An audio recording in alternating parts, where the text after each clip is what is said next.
The first steps, the Whitmore estate, was the kind of place people only saw in glossy magazines, grand white pillars, marble floors that gleamed like glass, and gardens so carefully trimmed they looked painted. Inside, everything seemed perfect, but not for everyone who lived there. 8-year-old Daniel Whitmore, the only son of billionaire Richard Whitmore, had never taken more than a few shaky steps in his life. A childhood illness had left his legs weak, and though his father had spent millions on specialists, the boy's progress was painfully slow. On a quiet spring afternoon, Daniel was in the garden, sitting on a bench by the koi pond. The air smelled of fresh blossoms, and the sound of the water trickling over smooth stones was almost like music. Beside him was Grace Johnson, the new maid in the house. She was a tall black woman in her early 30s, with warm eyes and a calm voice that always seemed to make Daniel smile. She had been hired only 2 weeks ago to help with housework, but Daniel liked her more than anyone else in the house. That day, Grace noticed Daniel staring at a ball that had rolled just a few feet away. His legs twitched slightly as if he wanted to go get it, but wasn't sure he could. Grace crouched beside him. "You want that ball?" she asked softly. Daniel nodded. "All right then," she said, smiling. "Let's see what those legs can do. I'll be right here." She didn't touch him, just stayed close, her voice steady and encouraging. "One step. That's all we're trying for." Daniel took a shaky breath, then pushed himself up. His knees wobbled, but Grace's calm tone kept him from panicking. "Good. Now another step. Don't look down, look at me." Daniel's right foot moved forward, then his left. By the time he reached the ball, his chest was rising and falling like he'd run a mile, but his face was glowing with pride. "You did it," Grace said, laughing with genuine joy. Daniel grinned so wide it seemed to light up the whole garden. What they didn't realize was that someone else had seen everything. From the balcony above, Richard Whitmore had stepped out of his private office just in time to watch his son stand and walk. At first, he felt a rush of disbelief. Years of expensive treatments had barely managed to get Daniel to take a step, and now a maid with no medical degree had done it. But the disbelief quickly twisted into something colder. Within minutes, Richard was in the garden, his polished shoes loud against the stone path. Grace turned at the sound, her smile fading when she saw his face. "What do you think you're doing with my son?" he demanded, his voice sharp enough to cut through the peaceful air. Daniel flinched. "I was just helping him," Grace began, but Richard cut her off. "Helping? I pay trained professionals for that. You're here to clean floors and serve meals, not to experiment on my child." Daniel's voice was small but firm. "Dad, she was just—" "Enough, Daniel," Richard snapped. His eyes locked on Grace, full of judgment. "I've seen this before, people trying to get close, thinking they know better. You don't stay in your place?" Grace swallowed hard, her hands trembling slightly, but her voice stayed calm. "Sir, I only want to help him believe in himself." Richard's jaw tightened. "Pack your things. You're finished here."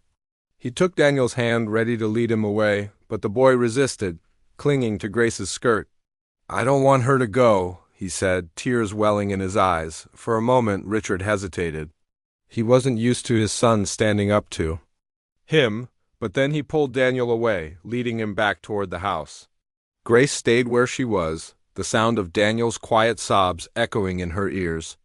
She didn't know if she'd be allowed to see him again, but she did know one thing: she had just witnessed the most important steps of his life, and no one could take that away from him. That night, in the privacy of his study, Richard poured himself a glass of whiskey, but he couldn't focus on his work. The image of Daniel's shaky, determined walk replayed in his mind. Finally, curiosity won. He pulled up the garden security footage and watched. Over and over, he saw Grace standing just close enough to give Daniel courage, her voice soft but certain, her smile never wavering. With every replay, something inside him shifted. It wasn't anger anymore, it was shame. The offer the next morning. Grace was packing her small suitcase in the modest apartment she rented above a laundromat, when there was a knock on the door. She opened it to find Richard Whitmore standing there, wearing a plain shirt instead of his usual tailored suit, holding 2 steaming cups of coffee. For a moment, neither of them spoke. Grace's eyes narrowed slightly. Did you get lost? She asked. I watched the footage, Richard said, his voice quieter than she expected. You were helping him more than anyone else ever has. He hesitated, clearly uncomfortable. I was wrong about you. I can't take back what I sighed, but I can ask you to come back. Full time? Name your terms? Grace crossed her arms. I'm not doing it for you, she said evenly. I'd be doing it for Daniel, Richard nodded. That's enough for me. That evening, Grace walked into the Whitmore estate again. The polished marble and towering ceilings felt colder than before, but the sound that greeted her was anything but cold Daniel's laughter, echoing down the hall as he spotted her. Grace! He cried, running in an uneven but determined dash straight into her arms. She held him tightly, feeling his little heart pounding against hers. Richard stood a few steps behind, watching them with a look she couldn't quite read. There was no arrogance this time, but also no warmth, yet just the careful study of a man trying to figure out something unfamiliar over the next few days. Grace settled back into the household. The other staff glanced at her curiously, but no one said anything openly. She focused on Daniel's exercises, turning them into games so he wouldn't think of them as therapy. Let's see if you can beat me to the bench today, she'd say, and Daniel would laugh, wobbling forward step by step. His eyes bright with determination. Richard watched more often now, lingering by the garden path or standing in the doorway of the sunroom. Once, Grace caught him smiling faintly as Daniel reached a new distance without holding her hand. When she met his gaze, he quickly looked away. As if embarrassed to be caught, one afternoon, as Daniel napped, Richard asked Grace to join him in his study. The sunlight through the tall windows painted gold stripes across the room. I owe you more than an apology, he began, leaning back in his leather chair. What I said before, it wasn't just wrong, it was ugly. I let my pride and my prejudice speak for me. Grace met his eyes calmly. You didn't just doubt my ability, you doubted my worth. He nodded slowly. I know. I'm not asking you to forgive me overnight. I'm asking you to keep helping him, and maybe, over time, help me see things differently too. Grace thought of Daniel's eager smile that morning and the way he had whispered, I knew you'd come back. She took a deep breath. I'm here for him, she said. If you want to be part of his progress, you'll need to listen to him. And to me. Richard gave a small, genuine nod. Agreed. That afternoon, Daniel walked all the way to the koi pond without stopping. He threw his arms in the air in triumph, and Grace clapped for him. Richard crouched beside his son and said quietly, I'm proud of you. Daniel beamed and answered without hesitation, It's because of Grace. Richard looked over at her, and for the first time, she saw something in his expression that wasn't guarded. It was gratitude, unspoken, but real. The fundraiser a week later, the air in the Whitmore estate felt lighter, but Grace could sense there were still unspoken tensions beneath the surface. Daniel's walking had improved noticeably. He could now cross the sunroom without holding her hand, and every step filled him with pride. Grace celebrated each milestone with him. But she knew that change in the house came slowly. One morning, while Daniel was practicing his balance, Richard appeared in the doorway with a tablet tucked under his arm. He's doing well, he sighed, watching his son take 3 steady steps. Then his tone shifted. I want to take him to a fundraiser dinner next week. Big event. I want people to see how far he's come. Grace straightened. Crowds can be overwhelming for him. Too much noise, too many people, it could make him anxious. Richard's jaw tightened. This family has an image. That image matters. Grace met his eyes. His comfort matters more than anyone's image. The room went quiet. Richard's gaze was sharp, but he said nothing, turning and walking out. Daniel looked between them, sensing the tension. Daddy doesn't like hearing no, he whispered. Grace smiled faintly. Sometimes people don't like hearing the truth, but it still needs to be said. For the next few days, Richard kept his distance, but Grace noticed subtle changes. He lingered longer in the garden when Daniel walked, and his questions about Daniel's progress were more genuine. On the morning of the event, he surprised her. If he comes tonight, it'll be on your terms. You'll be with him the whole time. If he wants to leave, we leave. That evening, the grand ballroom shimmered under crystal chandeliers. Guests, in tuxedos and gowns, moved like pieces on a chessboard. Grace stayed close to Daniel, her hand gently resting on his shoulder. At first he clung to her, but soon he began greeting people, his steps slow but steady. Across the room, Grace overheard two women speaking in low voices. "I'm surprised Charles lets the help hover so close. In my day, the nanny stayed out of sight." Another voice added, "Especially one like her." Grace's chest tightened, but before she could respond, Richard's voice cut through the conversation. "Maya isn't just an employee, she's the reason my son is walking again. If anyone has a problem with that, they can speak to me directly." The women fell silent, their smug expressions fading. Daniel looked up at her, smiling proudly. "See, Daddy knows you're good." Later, as they left early, Daniel dozed in, the car with his head resting on her arm. Richard drove in silence for a while, then said, "They were wrong to speak about you like that, and I was wrong to ever make you feel the same way." Grace glanced at him in the mirror. "Words matter, Mr. Whitmore. So do actions." He nodded once. "I'm working on both." The sister's warning, the morning after the fundraiser, the estate was unusually quiet. Sunlight streamed through the tall windows, but Grace felt a heaviness in the air. While she was helping Daniel build a block tower in the playroom, he suddenly asked, "Why do some people look at you like you don't belong here?" The question caught her off guard. She paused before answering. "Sometimes people see differences before they see the person. They don't always understand what those differences mean." Daniel placed another block carefully on top of the tower. "But I understand. You help me. You make me brave." "That should be enough." Grace's throat tightened. "It is enough for me. More than enough." From the doorway, Richard's voice broke the moment. "Daniel, go get ready for the garden. I need to talk to Grace." When the boy was gone, Richard stepped into the room. "You handled yourself well last night," he said. "Better than I would have years ago." Grace tilted her head. "Years ago?" He leaned against the wall, his eyes distant. "When I was Daniel's age, my father employed a driver. A kind man named Henry. He taught me chess, drove me to school. One day, I heard my father tell him he'd never be anything more than the help. I said nothing. A week later, Henry was gone. I never saw him again." Grace studied him. "And, you grew up to say something similar to me." Richard's jaw tightened. I told myself I was different. That I respected hard work, no matter who it came from. But last week I proved myself wrong. "Respect isn't about telling yourself you have it," she said quietly. "It's about showing it every day." Richard nodded slowly. "I want to do that, but I'm not sure I know how." "You start by listening," Grace said, "and by treating people as more than what you think they are."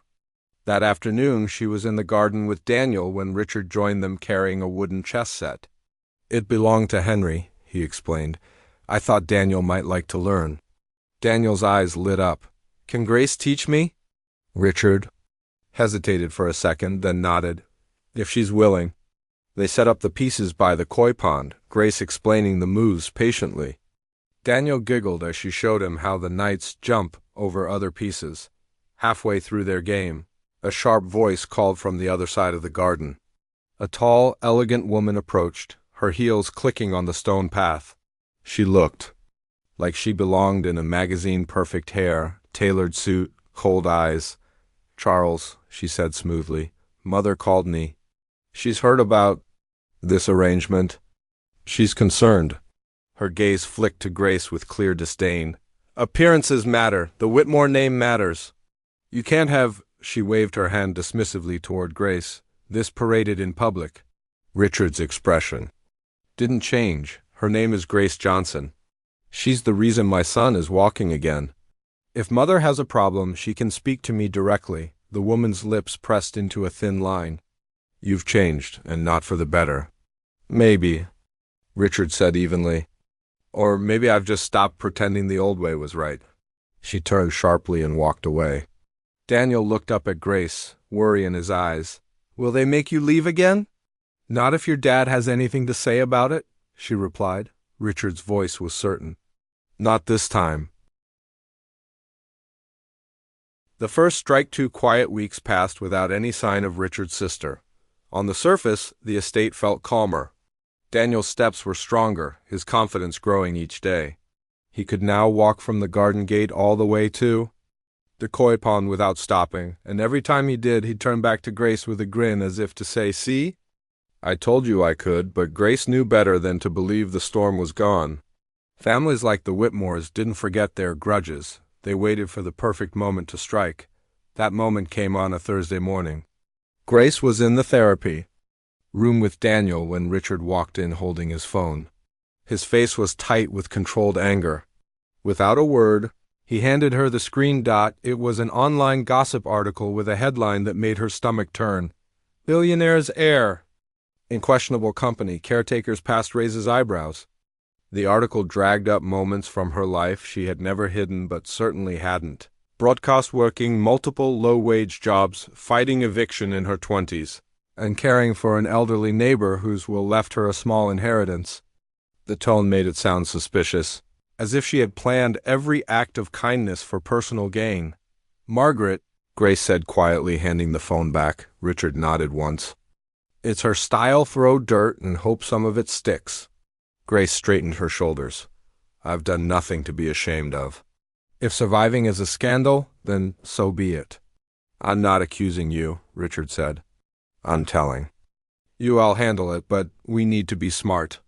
She's trying to make the world doubt you so that she can push you out without looking like the villain." By that afternoon, the attack had spread. Other gossip pages picked up the story, adding their own twists. Paparazzi gathered at the end of the driveway, calling Grace's name every time she stepped near a window. Daniel noticed and asked, "Why are people outside?" "They're just being nosy," Grace said, kneeling beside him. "You don't need to worry about them." The next day, Richard came to her with a plan. "We don't hide. We show people the truth. I want you and Daniel at every public event this month side by side. No one should wonder who you are or what you mean to him." Grace hesitated. "That's risky. She'd be watching every move." "Then let her watch," Richard said firmly. "We'll give her nothing to twist." The first test came quickly. That weekend, they attended a charity auction downtown. Grace arrived in a simple navy dress Richard had arranged for her, her hair swept neatly back. Daniel held her hand as they walked into the ballroom. Conversations paused, cameras flashed, and whispers trailed behind them. Margaret was there, of course, smiling sweetly for the photographers. She glided toward them like a queen greeting subjects. "Grace," she said warmly, the smile never reaching her eyes. "I see you've joined us tonight." "Of course," Grace replied, her tone matching Margaret's. "Daniel wanted me." "Here." Margaret's gaze slid to her brother. "And you allowed it?" "I invited her," Richard said flatly, "and I'll keep doing so." For the rest of the evening, Margaret lingered nearby, but every time a camera caught Grace helping Daniel navigate the crowd or guiding him up the steps to the stage, the image was one of care, not scandal. It wasn't the story Margaret wanted. Later, in the car ride home, Daniel slept with his head on Grace's arm. Richard glanced at her in the rearview mirror. "You were perfect tonight," he said quietly. "I was just doing my job," she replied. "You were proving them wrong." He corrected, the last step the morning after the charity auction. Grace thought the worst of the gossip might have passed. But just as she finished making breakfast for Daniel, a knock came at the kitchen door. Mr. Harris, the head of security, handed her a thick envelope. "This was left at the gate," he said. Inside were printed photographs, some of her walking home from the market, some of her unlocking the door to her apartment weeks ago. The last one made her chest tighten. It showed her in the Whitmore garden, kneeling beside Daniel, her hand on his back. But the way it was cropped made it look strangely intimate, almost staged. "Someone's trying to build a story," she said. Richard studied the photos, his jaw tightening. "Margaret." By that afternoon, the images had already found their way online, paired with new rumors. Grace braced herself for more questions, but instead of telling her to lay low, Richard's voice was firm. "We're done playing defense. I want the world to see the truth." No editing, no gossip, just Daniel, his progress, and the people who've helped him get here. We'll hold an open event at the estate. For the next week, Grace worked with Daniel to prepare. They practiced walking in the courtyard, pacing him so he wouldn't tire too quickly. On the day of the event, the garden was filled with guests, his physical therapist, neighbors, teachers from the community center, and even a few reporters. When it was time, Daniel stepped onto the small platform, his suit jacket a little big on his small frame. Grace walked beside him, close enough to catch him if he stumbled, but letting him take each step on his own. His movements were slow but steady, his focus unshakable. When he reached the end without stopping, the crowd erupted in applause. From the back of the garden, Margaret watched, her expression unreadable. She didn't clap, but she didn't walk away either that evening. After the guests had gone, Richard found Grace standing by the koi pond. "You were right," he said quietly. "They couldn't twist what they saw today." Grace nodded, but her eyes stayed on the rippling water. "It doesn't mean she's done. People like her. They don't stop." Richard's gaze was steady. "Then we'll be ready." Weeks later, Margaret's attempts to smear Grace lost steam. The public had seen too much of the truth to believe the lies. The estate felt different, lighter somehow. Daniel laughed more, and when he walked, there was no trace of hesitation. One crisp autumn afternoon, Grace sat on the garden bench as Daniel made his way toward her completely on his own. No hand to guide him, no fear in his eyes, just a boy. Running to someone he trusted. He reached her, breathless, and threw his arms around her waist. "You did it," she whispered. Daniel grinned. "We did it." From the terrace, Richard watched them, his hands in his pockets, a quiet smile on his face. For the first time in years, the Whitmore estate felt like more than a house. It felt like a home,